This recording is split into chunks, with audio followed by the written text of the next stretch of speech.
প্রতি বছর May June মাসে ওবলাপুর গ্রামে ভয়ঙ্কর গরম পড়ত। বৃষ্টি না হওয়ার কারণে পুকুরের জল শুকিয়ে যেত, সেই সাথে মাটির তলার জলস্তর নিচে নেমে যেত। এই জন্য হ্যান্ড পাম্প থেকে জল বের করতে খুব কষ্ট হতো। আম্মা, কলের জল আবার উঠছে না। বালতিতে জল আছে, তাই দিয়ে স্নান করে নে। জলের বালতিও খালি মা। আমি 1 ঘন্টা আগে হ্যান্ড পাম্পে জল আসছিল, তখন বালতিতে ভরে রেখেছিলাম। মহারানী মনে হয় তাতে স্নান করেছেন। আমাদের ছেলে স্নান না করে এই গরমে কষ্ট পাবে।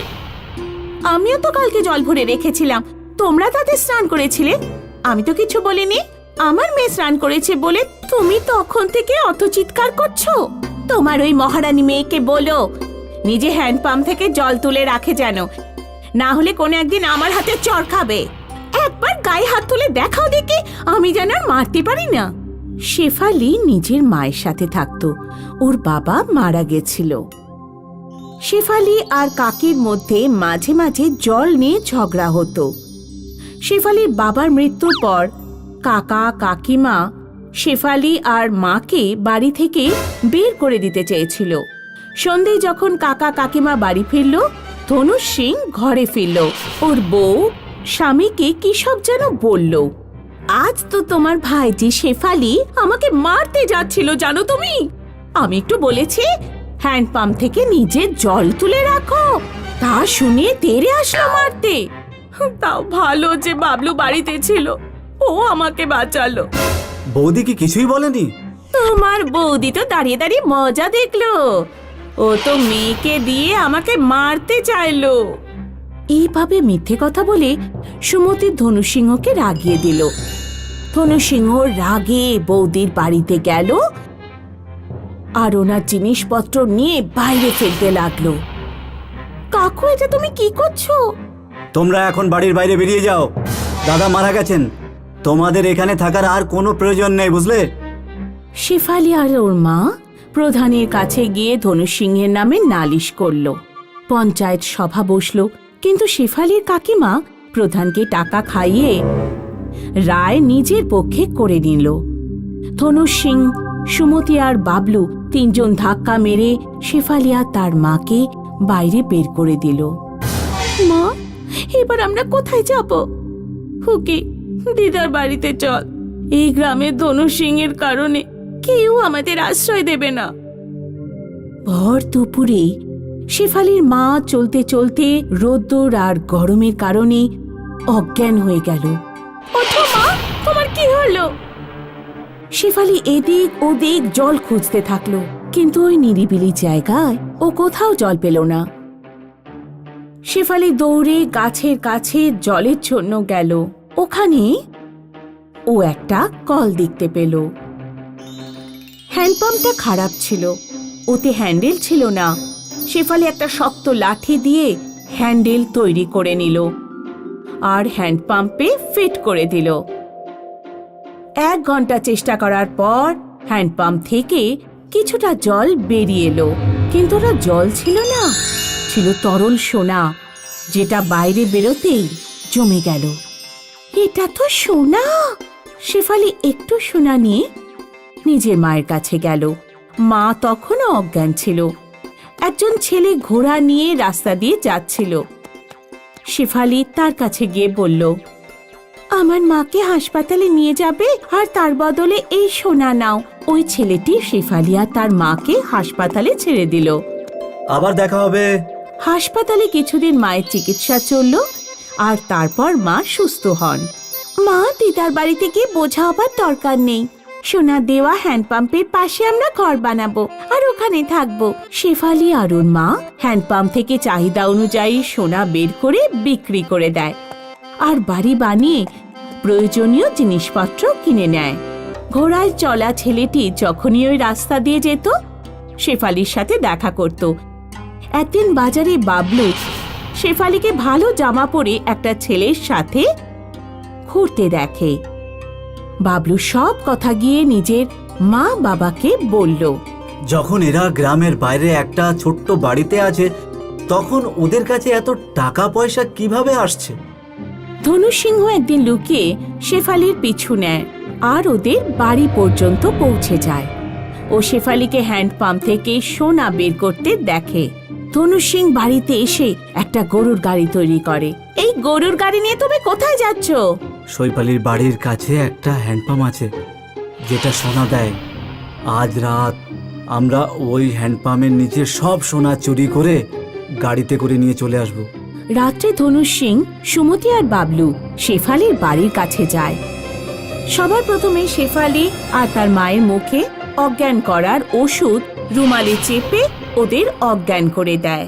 তারপর 4-5 ঘন্টা ধরে হ্যান্ডপাম্প থেকে সোনা বের করতে থাকে। গরুর গাড়ি পুরো ভরে যায়। ওরা নিজেদের জামা কাপড় আর ব্যাগেও সোনা ভরে নেয়, কিন্তু হ্যান্ডপাম্প থেকে সোনা বেরোনো বন্ধ হয় না। আমার মনে হচ্ছে এই কলের নিচে অনেক বড় সোনার খনি আছে। এবার ক্ষান্ত দাও, এত সোনা অনেক হয়েছে, এগুলো নিয়ে যেতেই অনেক ঝামেলা। ধনু সিংয়ের পরিবার গরুর গাড়িতে সোনা ভরে গ্রামের দিকে যেতে থাকে। রাস্তায় ডাকাত দল ঘুরছিল। ডাকাতদের নজর ওদের ওপর পড়ে। ডাকাত ধনু সিংয়ের গোটা পরিবারকে মেরে সব সোনা নিয়ে যায়। ওদিকে শেফালি ওই ছেলেটিকে বিয়ে করে খুশিতে জীবন কাটাতে থাকে। কথায় আছে না, কুকর্মের ফল সব সময় খারাপ হয়। মেহেন্দিপুর গ্রামে কিষণ নামের একজন ধোপা ছিল। কিষণের কাছে একটা মহিষ ছিল যাকে ও কালী বলে ডাকতো। কালী প্রতিদিন 20 লিটার দুধ দিত। কিষণ দুধ দিয়ে ক্যানে ভরে নিত। সারদা, আমি দুধ পৌঁছতে যাচ্ছি, কালীকে চারা খেতে দিয়ে দেবে জানো। হ্যাঁ গো, দিয়ে দেব। কিষণ মোটরসাইকেলে চেপে শহরে দুধ দিয়ে আসতো। কিষণের বউ কালীর গোবর একটা তসলায় জমা করত আর তা দিয়ে ঘুঁটে তৈরি করত। কিছু ঘুঁটে বিক্রি হয়ে যেত আর যেগুলো বেঁচে যেত সারদা তা দিয়ে বাড়িতে রান্নার কাজে লাগাতো। কিষণ আর সারদা কালীকে খুব বেশি ভালোবাসতো, কারণ কালী তাদের জীবনের আধার ছিল। কখনো যদি কালীর দুধ বেঁচে যেত তখন কিষণ আর সারদা গ্রামের গরিবদের দিয়ে দিত। একদিন কিষণ নিজের বাড়িতে স্মার্ট টিভি কিনে নিয়ে এলো। গ্রামে কারুর বাড়িতে স্মার্ট টিভি ছিল না। কিষণ মিষ্টি নিয়ে নিজের প্রতিবেশী ভানুর বাড়িতে গিয়ে পৌঁছলো। এই নিন ভানু দাদা, মিষ্টি খান। কিসের জন্য মিষ্টি নিয়ে এসেছিস? আজ আমি স্মার্ট টিভি কিনে নিয়ে এসেছি। Smart TV? এ আবার কেমন টিভি? এটা স্মার্টফোনের মতো কাজ করে। ভানু কিষণকে একদম সহ্য করতে পারতো না। কিষণ যখন চলে গেল তখন ভানু নিজের বউকে বলল, এদের কালী তো কামধেনু হয়ে গেছে। ওর দুধ আর গোবরের জন্যই তো এরা এত ধনী হয়ে যাচ্ছে। আর আমাদের এই অকর্মণ্য মহিষটা সারা দিনে মাত্র 2 লিটার দুধ দেয় আর একেবারে পাতলা গোবর দেয়। আর যখনই এদের বাড়িতে কোনো নতুন জিনিস আসে তখন আমাদের বাড়িতে মিষ্টি খাওয়াতে অবশ্যই আসে, আমাদেরকে জ্বালানোর জন্য। কাজ করলে কেমন হয়? এদের মহিষটাকে যদি আমরা চুরি করে নিয়ে চলে আসি? কি যা তা বলছো তুমি? আরে তুমি একটা বোকা। ওই মহিষটাকে এখানে নিয়ে আসবে, তারপরে ওর গায়ে কোন একটা রং দিয়ে পেন্ট করে দিও আর গ্রামের লোকেদেরকে বলে দিও যে বাজার থেকে একটা নতুন মহিষ কিনে এনেছো। কথাটা তো তুমি ঠিকই বলেছো। রাতে যখন কিষণ আর সারদা ঘুমিয়ে পড়ে তখন ভানু লুকিয়ে লুকিয়ে ওদের বাড়িতে গিয়ে ঢুকে পড়ে।